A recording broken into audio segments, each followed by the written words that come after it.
Hello, here with a check-in for Sarah Waters' The Little Stranger, a 2003 novel. Don't quote me on that.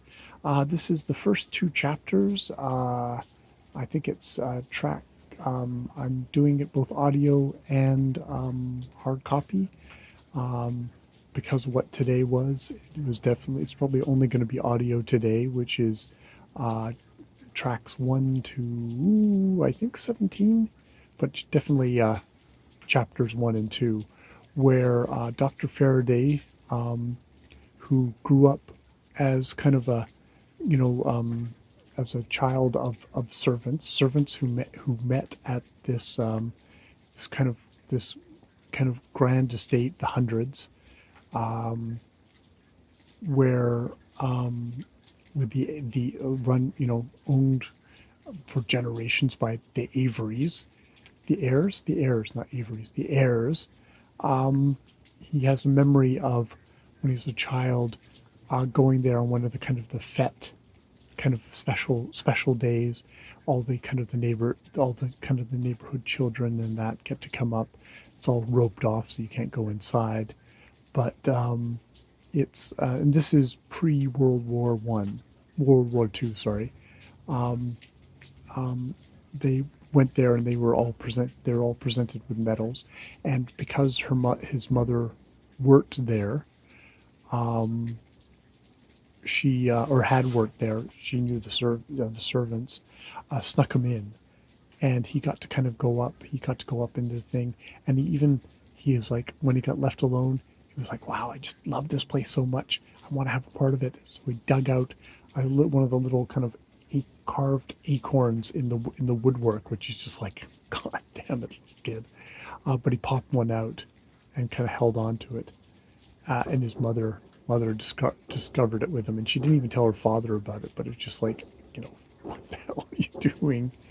Um, but then it's now like after the war, and he's like in his 40s, and he comes back to the place, and he's shocked by just how horribly run down it is. And in the meantime, uh, the uh, the uh, the heirs, they had a little girl, but that little girl died, and they have had two children since then, who are now adults, Carolyn and Roderick. Roderick has come back from the war. He was a pilot, but was injured. Was burned. His face is burned. His leg is messed up.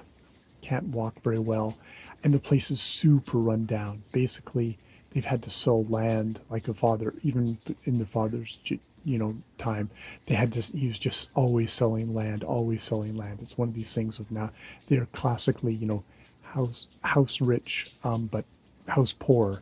They have this giant mansion, which I think Carolyn this kind of horsey, muscular leg woman, she describes as kind of a monster that just demands to be fed and to be tended. And they don't have any money whatsoever.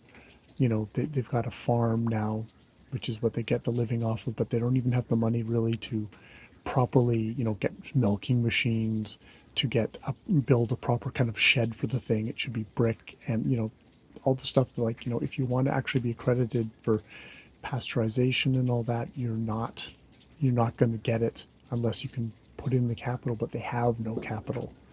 So they're really screwed, and Roderick seems to spend all his days puzzling over, what the hell is he going to do with finances. So Dr. Faraday gets called there to look at a maid, because the maid has gotten sick, and they haven't actually called for the doctor in in for forever, and it would usually be the other doctor, the senior doctor, but you know he's off on a case, so he goes, and he's shocked by how run down the place is. Turns out the maid just doesn't like being there. It's like really miserable. It's like nobody wants to be a maid anymore. She's the only maid, and I mean they don't even really have much in the way of money anyways.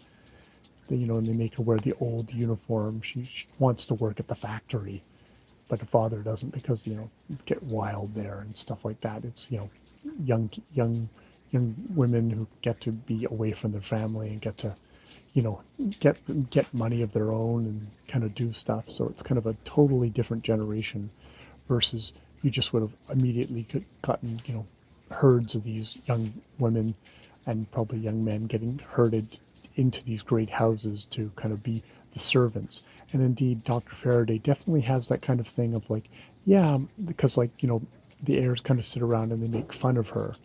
And it's like, yeah, you make fun of all the kind of the help.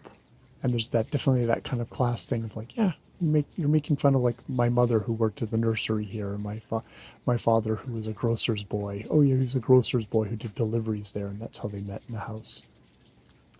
Um, so he's got a little bit of that like, fuck you, fuck you.